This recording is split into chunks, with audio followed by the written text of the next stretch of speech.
Book discussion, Flying Blind by Peter Robison. This is a book about Boeing and its demise through the MAX, the 737 MAX. What happened here is there have been crashes. The plane had malfunctions and crashed and caused deaths and bad things happen. And this is a book that describes sort of the downfall of a great company. And I think that there's three things I wanna mention here that I want to take away from this book. It's a good book. It's investigative journalism. So like every other investigative journalism, it definitely has a point of view. It has a political point of view. There's some narrative underlying the book that, in my opinion, it's just, for my taste, it's like most of these investigative journalists, there's this narrative of, large corporations, exploitation, not caring about the customer, enriching of corporate titans, and all of that kind of stuff. And a lot of it is probably justified, but I feel like it's a bit like with any other kind of, political type of conversation, almost the purpose gets lost in this political narrative. So this would be just sort of my, the one negative thing about the book. So for people that I do recommend the book. It's an important book, particularly for people that also are in the engineering field. At Orange Capital Partners, we invest in companies that are heavily exposed to their own engineering excellence. In fact, our mission is to generate wealth by investing in fundamentally new concepts and engineering practices. So the word engineering is part of our mission. So therefore, we do care a lot about engineering, and in particular, when engineering goes wrong. And that's what happened here with Boeing. So I think the three takeaways of the book, as far as what happened here is concerned, is I think one is governance, right? Governance. There is several levels of governance. There's corporate governance, and then there is regulatory governance. And I think they're both very crucial. I think we do need both sides of the coin. And, a lot of people, they paint us sort of as, I don't know, laissez-faire economists or something like that. We're not like that, in a sense that we believe that the best outcomes are, it's like in AI, you have a discriminator and you have a generator. So you have the entrepreneur, you have the company which generates, and you need a discriminator. We need somebody to step in and say, hey, you went too far here, or you got to fix this, or you got to fix that. So we need both sides of governance. And I think the last thing that I want to mention here, or which is really crucial, I think, for us as investors, is the question, all right, what are we going to do about Tesla here? Like, is there a risk that Tesla could fall into a similar situation where things fail and people start being scared, genuinely scared about the product? And I think the answer is, look, the problem with Boeing was neglect, a deliberate neglect, whether it's for profit purpose or whether it's just complacency and laziness. That's hard to say, but it's definitely neglect. And I think a company, we still believe that the point of view that a company should be maximizing its profits and that a company should be in the market for winning, those points of view are still correct, because that's not what Boeing was doing. Boeing was not in the market for winning, and they haven't won. I mean, the stock is down still 50% from the peak. It's actually doing pretty well. But Boeing stock and Boeing's management and whoever is in charge, yes, they might have cashed out some money, but Boeing is not a winner, because winners, they are in there for the long run. That's the definition. Who's a winner? Larry Ellison is a winner. The Google guys are winners. Microsoft are winners. Amazon are winners. Coca-Cola are winners. These guys have been around for decades. and they keep growing and delivering. Some are faster, some less fast, some stocks do better. McDonald's, they're winners. Some of the big American corporate titans, they are winners. They've been in there for a long time. And the reason they're in there for a long time is because that's how they think, that's how they operate. Look at Intel. What happened to Intel is very similar to what happened to Boeing. And I'm sure there's going to be a book that comes out about Intel. Intel's demise is self-inflicted. It's complacency, it's laziness, it's incompetence. This is not the innovator's dilemma. This is real incompetence. And I think that's my takeaway from Boeing. So I don't want to paint this like, well, engineering is dangerous, it's too risky, and the regulators are not paying attention, and companies do whatever they want to do. That's not the case. We have plenty of examples of companies, engineering companies in the United States, whether it's Caterpillar, whether it's John Deere, whether it's Parker Hannifin, Emerson, you keep naming them. There's a lot of very solid engineering companies. Some of them went wrong, like GE and Boeing, and that's mainly because of Jack Welch and this stupidity of driving financial profits into an engineering company. That's wrong. So my point here is that I think we don't need to throw the baby out with the bathwater. This is, of course, this Boeing story is fodder for all the socialists out there. Well, we need to control business. Engineering is way too dangerous. The government has to take over, blah, blah, blah. No, because, well, the government failed. That's part of the fail. That's why I mentioned the two sides of governance are, one is the company, the other is the regulator. We need regulators. We need efficient government to regulate companies. But what we can't have is, golf buddies and lazy bureaucrats that just follow some sort of stupid political agenda, particularly in this day and age, where our bureaucracy now actually is even worse, if you think about it, with all the DEI and what's going on. Who knows what's going on from a political regulatory perspective. This is Not Even Wrong podcast. It's August 11, 2024. This is Krimdelko. Since the last update, we are up 0.5%. The market is up 0.5% for the year. We are down 3.4%. The market's up 12 and underperforming by 15.4%. So this book, Flying Blind, is about Boeing's decline as an engineering company, as a company of excellence, as a company that you can trust in, as a company that attracts the best talent, as a company that innovates in a way that is good for customers. I think this is absolutely the key here. Good for customers. That's not what they did. And the reason they didn't do it is because their governance was wrong. This was bad governance. This was just simply, it's not very complicated. They just have bad managers, people with very little, drive, ambition, excellence. They came out of this GE bullshit, excuse my French, management philosophy, whatever Jack Welch was preaching, it wasn't good for business. Let me tell you something about people that have built really, really successful businesses. Coca-Cola, Disney, Walt Disney, not the current Disney. Netflix, take Netflix, Reed Hastings. Elon Musk with Tesla and SpaceX. We have Dana White with the UFC, an incredibly successful business in an incredibly, incredibly difficult market, very competitive market, very, very successful. So we have what makes a successful business is the long-term perspective of winning, not some sort of short-term cutting the corner, cheating, whatever it may be. And this is what is being depicted in the book. Okay, it's about cutting corners, and that's why it was such a catastrophe.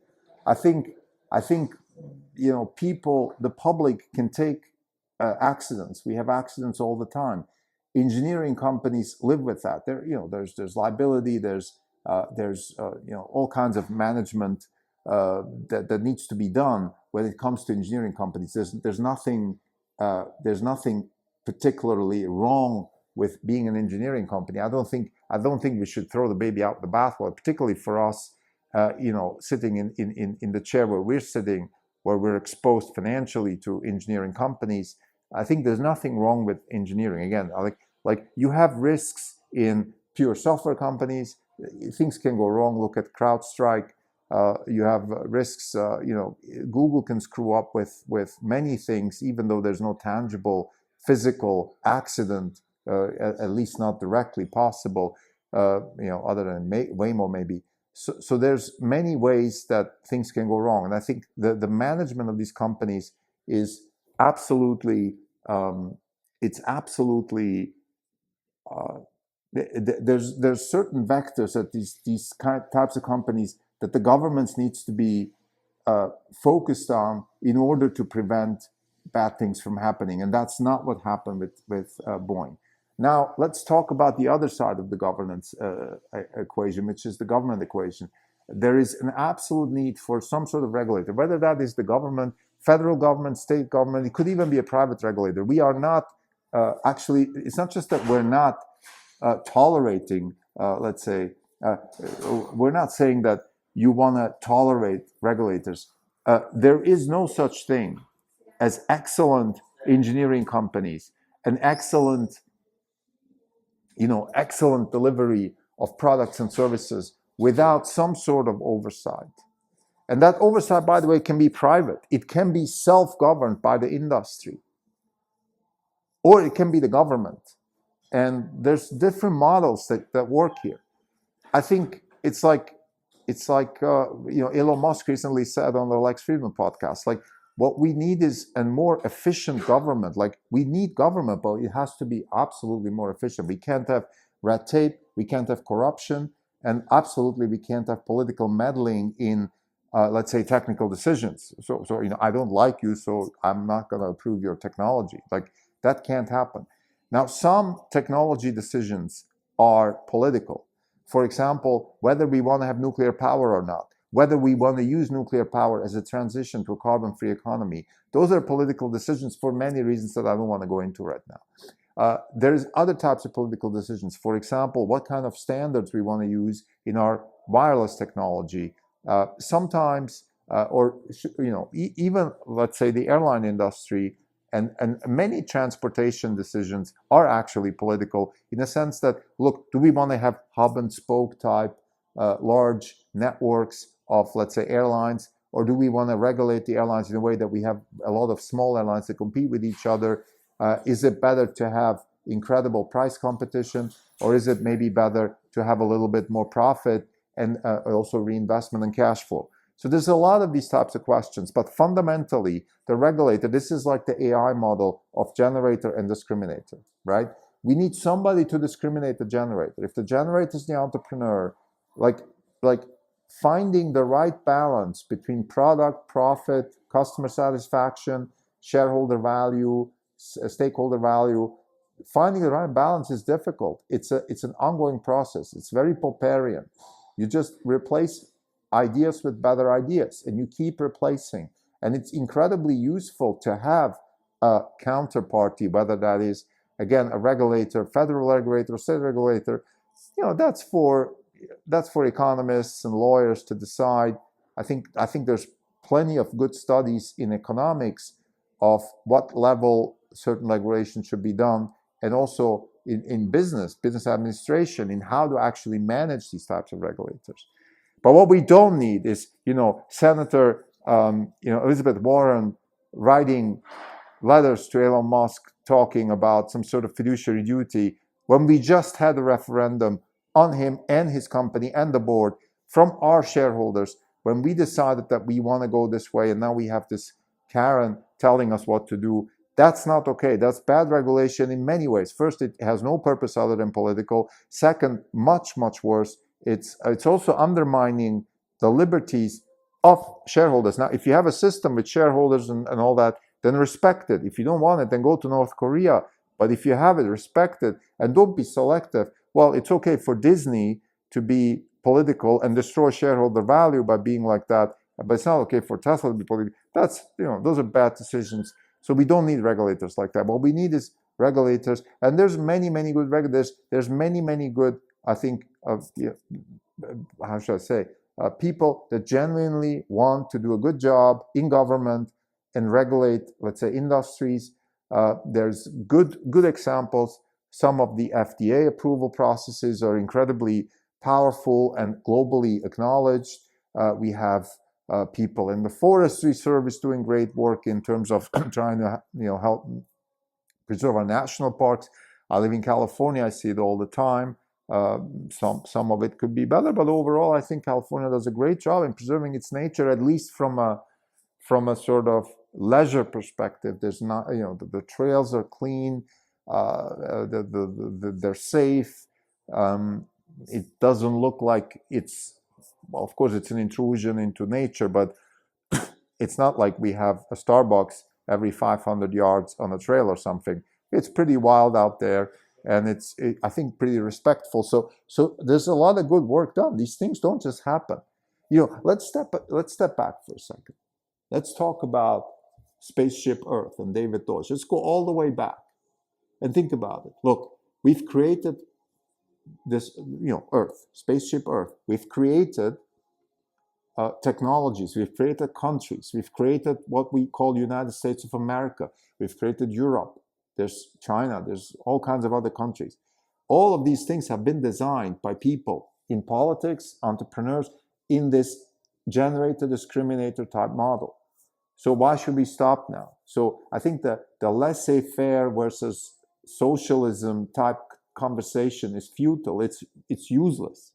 We need both, but we have to be efficient. Now, the businesses have to be efficient, and we have Wall Street and the shareholder structure and the stock market that kind of keeps a little bit of a fire under the feet of managers. So we have the market for corporate control that, at least in some way, keeps businesses honest. But what we don't have is a very efficient market for bureaucratic control.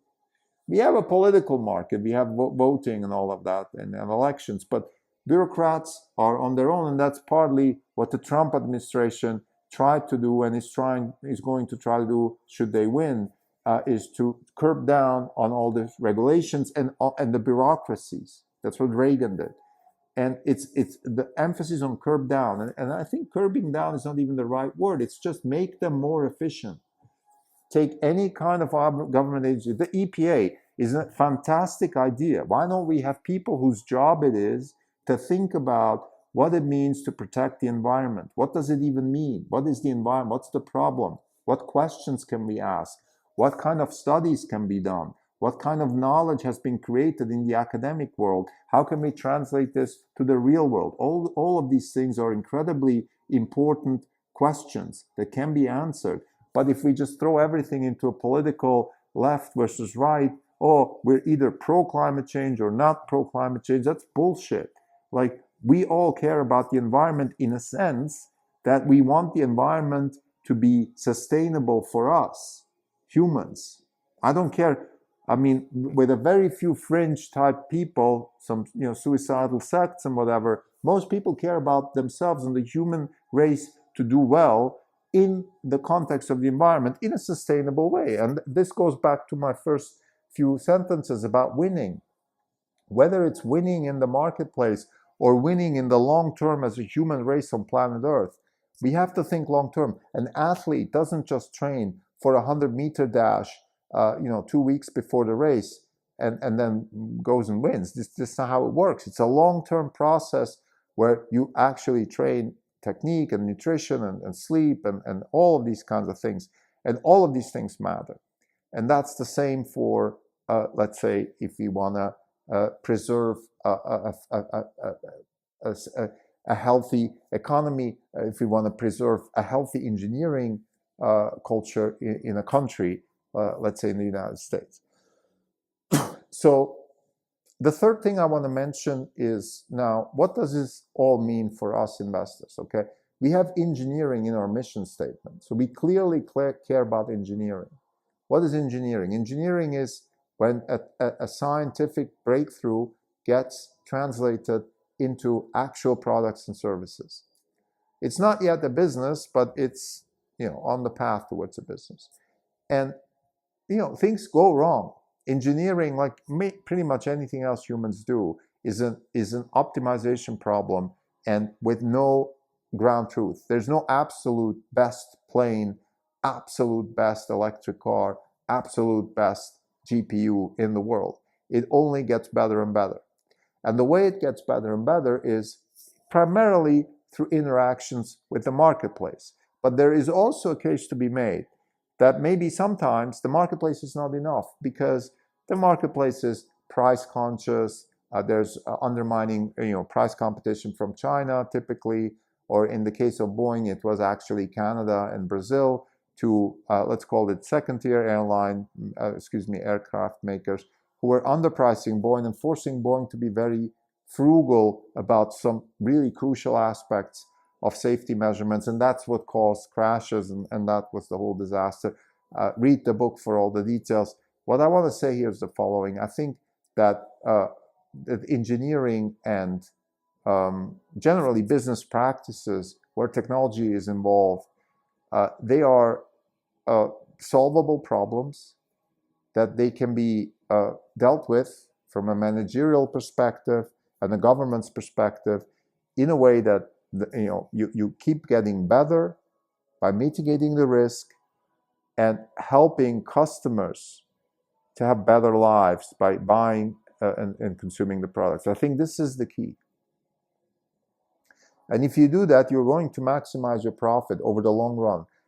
Any kind of venture capital type investor, or investors like us that invest in the long run with the expectations of very, very high returns on investment, knows that you can that the returns over the long run, the cash flows over the long run, can compound to extremely high, at extremely high compound rates. If you obviously, if you do the right things, if you invest in the right engineering practices, if you take the right risks, but everything is predicated on long-term dedication towards innovation and rapid iteration. And that can happen, again, iteration. You see, if you iterate, like in AI, right? Like if you have reinforcement learning, well, what's the reward function? What's the reward function for a self-driving car? What's a good self-driving car versus a not so good self-driving car? Well, in order to help to solve that reward function, we're happy to incorporate governmental regulations. What we don't want to have, of course, is a regulatory body that is trying to stop us just in order to protect, let's say, the legacy car industry. I'm not saying that's happening in the US. I was concerned that this might be happening, but it's not happening, at least not to my knowledge right now.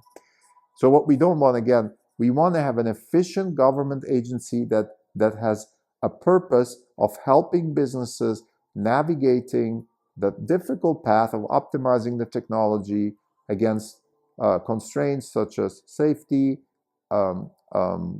profit, shareholder value, stakeholder value, national interest. All these things are matter, and they can all be used as part of the equation for the reward function. So to summarize, Flying Blind is a great book. I recommend it. It's an investigative journalistic book that helps explain how Boeing got into trouble.